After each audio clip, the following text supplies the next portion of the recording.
Hello， 大家好，今天又收到铁皮石斛了。这一次买了6重，这一次的质量也非常的不错。通常我们买铁皮石斛，一般都是在秋天或者是春天。春天和秋天天气比较温和，比较适合种植铁皮石斛。眼看马上就要下雨了，我赶紧把它们种植起来。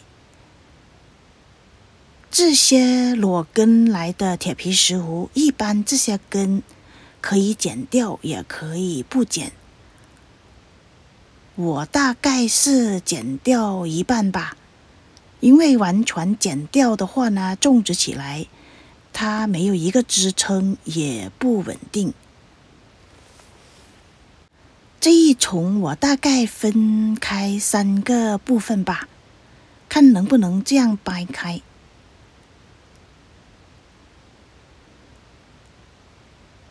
有点困难，还是用剪刀把它们剪开算了。把它们分开小部分来种植，比较容易发新芽。如果就整一棵这样子种植下去的话呢，发新芽的机会没有那么多。这些根都长在一起，非常的紧密，要把它们分开还不是很容易的事情呢。这一重就分成了3小重。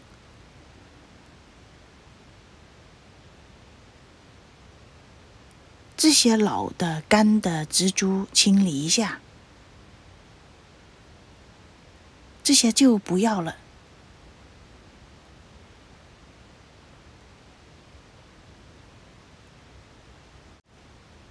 大概就分成这样。其他的铁皮石斛都分成了小重，有这么多。把它们分开之后就可以种植起来了。今天用的植料是这种种植多肉的植料，还有这种小的树皮，还有这些火山岩、珍珠岩跟浮石，还混合了一些蛭石。这是种植多肉的植料，植料里混了一些小石头、浮石等等。这是一般种植兰花的小号树皮，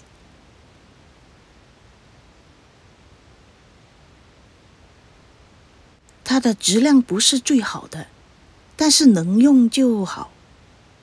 它们的比例大概是1:1吧，也不是很精准，大概也就可以了。把所有的材料混合好。为什么要混合一些小的珍珠岩、火山石、小石头之类的呢？铁皮石斛对土壤的要求比较高，一定要排水性好、通风环境良好的土壤才适合它的生长。今天准备用来种植铁皮石斛的不是一般的盆，是从超市拿回来的这种筐，里面铺了一层防止草生长的布。这种种植方法我之前也试过，那个时候是种植小的石斛兰苗，用的筐就比较浅。现在这些石斛兰是成苗，所以用的筐就深一点，泥土也用多一点。混合好植料之后就可以来种植了。看一看一行种植3棵还是4棵好一点。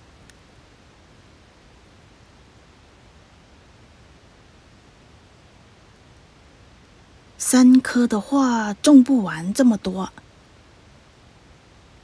还是应该种4棵一行吧。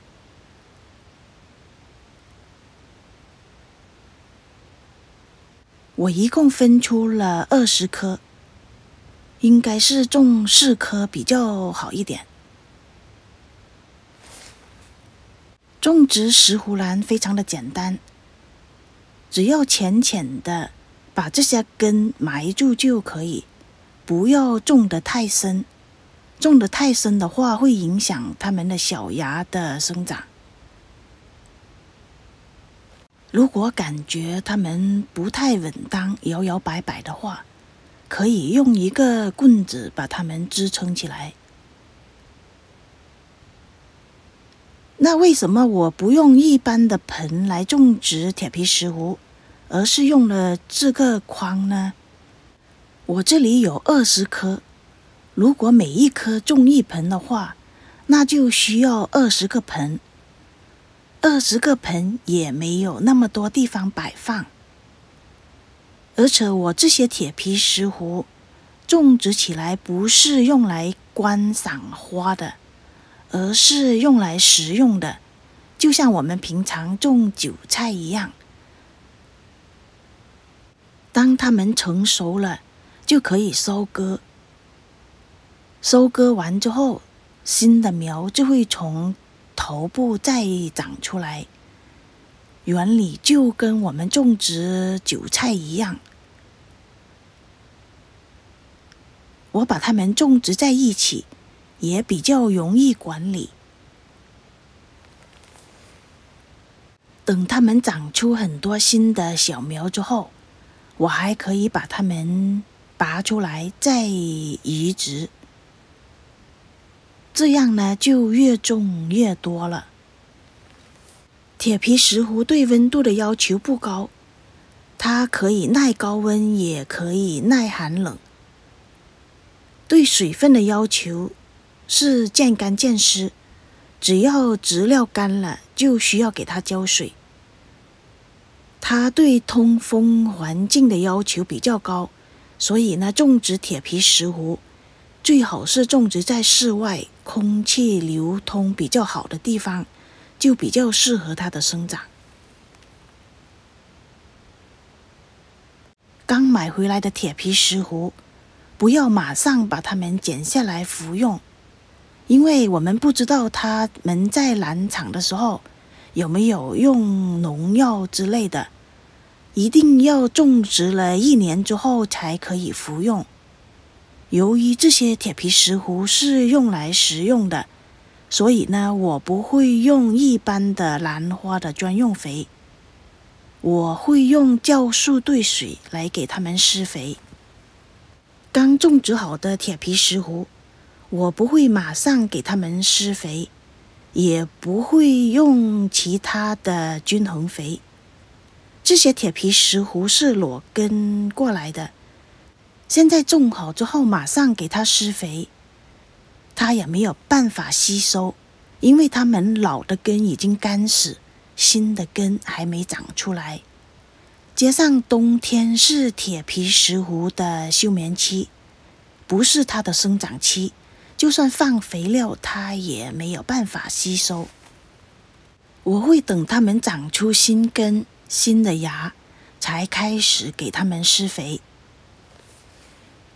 马上就要下雨了，我也不需要给它浇水，就让它享受这雨露的滋润吧。